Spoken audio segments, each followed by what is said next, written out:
Hey everybody, my name's Nigel Stevens and I'm a 3L here at the law school. I spend a lot of my time working on criminal defense stuff with Strike Gonzalez and Butler Bailey, but last spring I did something a little bit different. I was working with Professor Petegoff on this issue. It was for my independent writing project, and it was on this issue of the Maine public employee retirement system.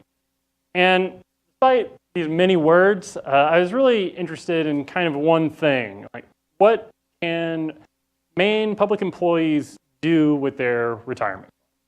And I was particularly interested in kind of what's broadly sort of called impact investing, and specifically economically targeted investment. And you use the Maine public employee retirement funds to protect and promote job growth in Maine. So legally, what this kind of comes down to is a question about fiduciary duty. It comes down to the duty of loyalty, wherein trustees must administer the trust solely in the interest of the beneficiary. So if you're trying to have these collateral benefits of promoting affordable housing or maybe investing in small businesses through the Finance Authority of Maine, then are you really working solely in the interest of the beneficiary, public employees who are retiring? So broadly, my issue was, can MainePERS board trustees consider the broader economic impacts of their investments, or do they have to solely maximize the rate of return of those funds?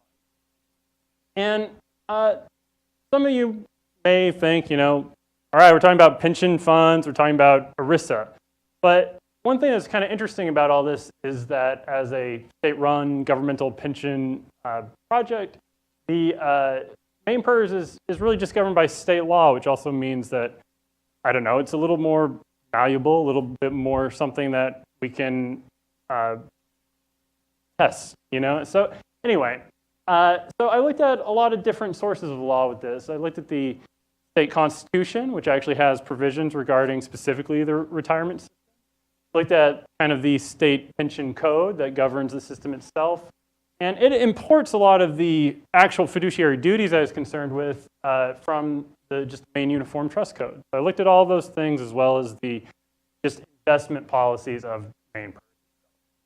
And just the broad conclusions I came to were that if you have investments that are otherwise equal, but they provide these, collateral benefits, then generally they seem okay. But I would even go further and say that the duty of prudence requires some consideration of these broader impacts. If you'd like to talk with me more about it, I'll be out in the hallway.